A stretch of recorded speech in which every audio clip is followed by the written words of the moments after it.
Agora que já fizemos as definições iniciais, vamos avançar e vamos fazer uma distinção entre laicidade, secularização e liberdade religiosa. Isso é muito importante e eu peço que você preste bem atenção.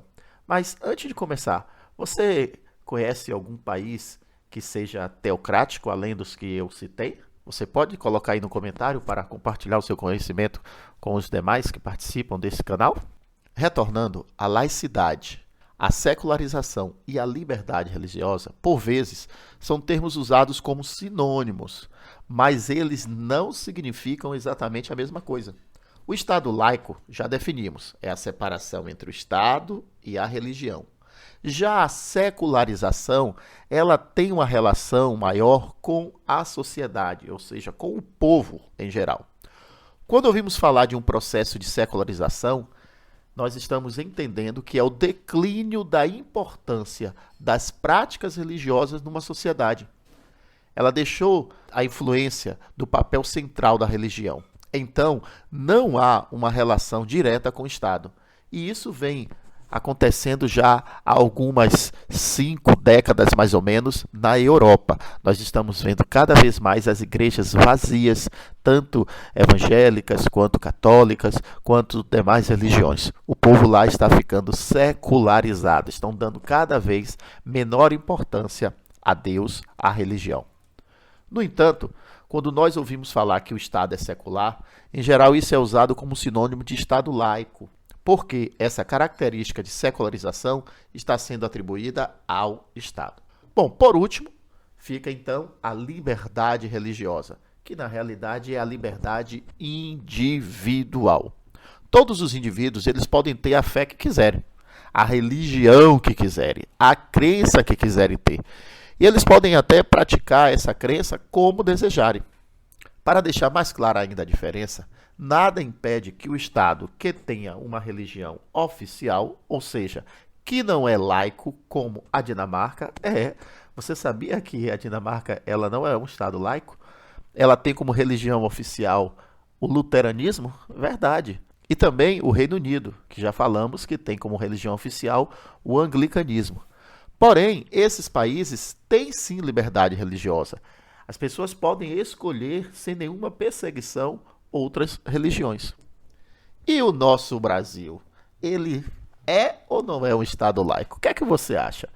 Eu já te perguntei isso lá no início e agora eu vou estar mostrando para vocês algumas características para que você possa realmente firmar a sua resposta. A nossa Constituição, ela trata isso em 2 momentos. A Constituição de 1988. No artigo 19, inciso 1, ela descreve a separação entre o Estado e a religião. Isso chama-se princípio da laicidade.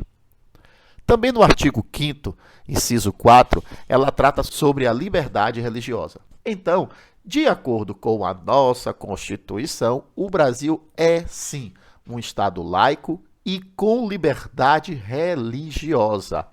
Então, o Brasil é um Estado laico, não ateu, ou seja, não proíbe práticas religiosas em seu território. Assim, todas as religiões devem ser respeitadas em seu exercício permitido.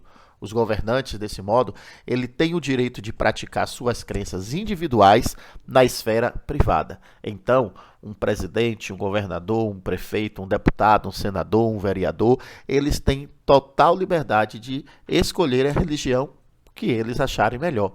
Agora, eles não devem estar querendo influenciar pessoas a seguirem a sua religião pelo fato de ele estar naquele cargo. No entanto, o Estado brasileiro ele tem algumas práticas que estão sendo questionadas ultimamente.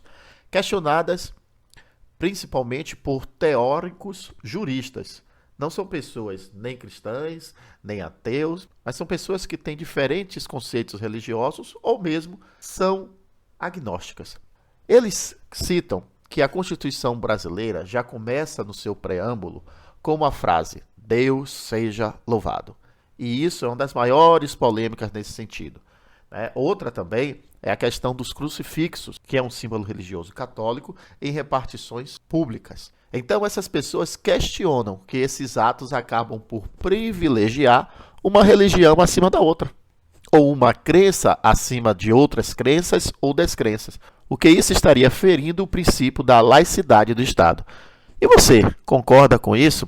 Você acha que o fato da nossa Constituição citar o nome de Deus, de na nossa moeda oficial, o real, ter a frase Deus seja louvado, isso caracteriza um desrespeito a quem não é cristão, a quem não acredita em um ser divino? Deixa aí a sua opinião, por favor. Essas controvérsias, só para você ter ideia, que talvez você até lembre, elas já foram julgadas em 2012 pelo Tribunal de Justiça do Rio Grande do Sul, que pediu para que todos os edifícios públicos retirassem os crucifixos da parede. Mas, no entanto, o CNJ, o Conselho Nacional de Justiça, ele reverteu essa decisão e afirmou que a exposição desses símbolos em edifícios públicos não estaria prejudicando a laicidade do Estado. E aí fica o questionamento. Aqui na Bahia, especificamente em Salvador, nós sabemos que a religião afro ela é muito influente. E nós temos tanto na cidade símbolos ditos cristão-católicos, como também símbolos ligados à Umbanda e ao Candomblé.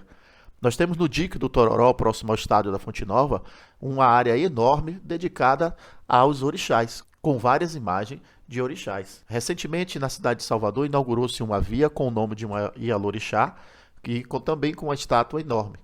E o que nós, do Aprenda Mais, entendemos é que deve sim haver o respeito a toda e qualquer religião.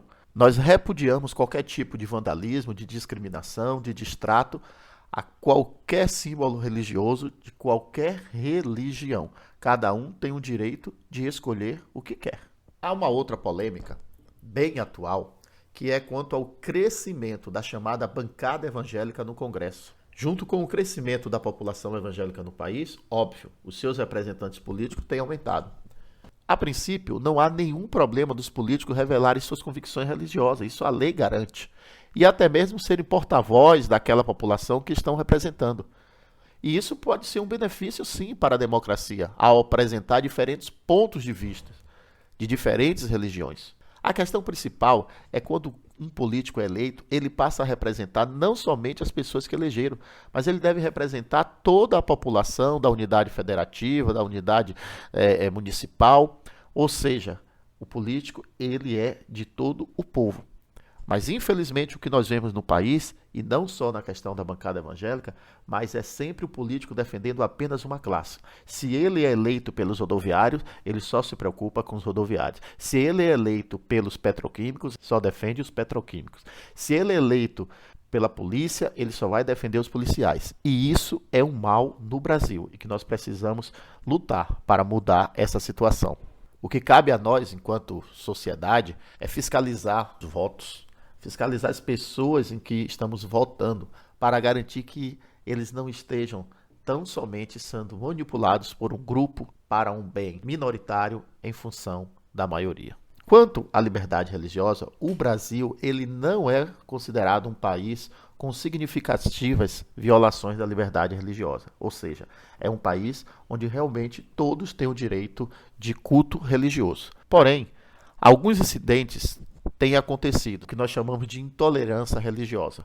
Só para você ter uma ideia, entre 2011 e 2014 foram 543 denúncias de violação de direitos por discriminação religiosa através daquele número de telefone chamado Disque 100. Desses 216 casos, os denunciantes informaram a religião da vítima. O grupo mais atacado foi os praticantes de candomblé e de umbanda, seguidos por evangélicos, espíritas e católicos. Mas algo nós precisamos entender. Esses ataques, felizmente, eles representam um mínimo, mas ainda assim eles são imorais, ilegais e toda pessoa que pratica deve ser presa, deve ser excluída da sociedade conforme a lei pelo período determinado. Nós percebemos, por vezes, que tanto de um lado quanto do outro, pessoas que praticam isso, elas são extremistas, elas são radicais, elas são pessoas religiosas ao extremo e elas esquecem que a religião, seja A, B ou C, em tese, elas deveriam estar pregando o bem comum, o respeito, o amor ao próximo. Então, Vamos pensar melhor antes de criticar alguém, antes de dizer, mas ela é dessa religião, ela é dessa aquilo. Não vamos julgar a pessoa pela religião que ela professa, mas vamos aprender a respeitar, pois o próprio Deus, o próprio Cristo, respeitou a todos quando aqui esteve andando como homem entre nós. E você? O que acha da intolerância religiosa em nosso país? Como você vê isso? Você já foi vítima de intolerância religiosa? Você já praticou intolerância religiosa? Qual o seu entendimento a esse respeito? Eu gostaria que você deixasse aqui os seus comentários. Por favor, comente, compartilhe esse vídeo para várias pessoas. Um beijo no seu coração e que Deus o abençoe.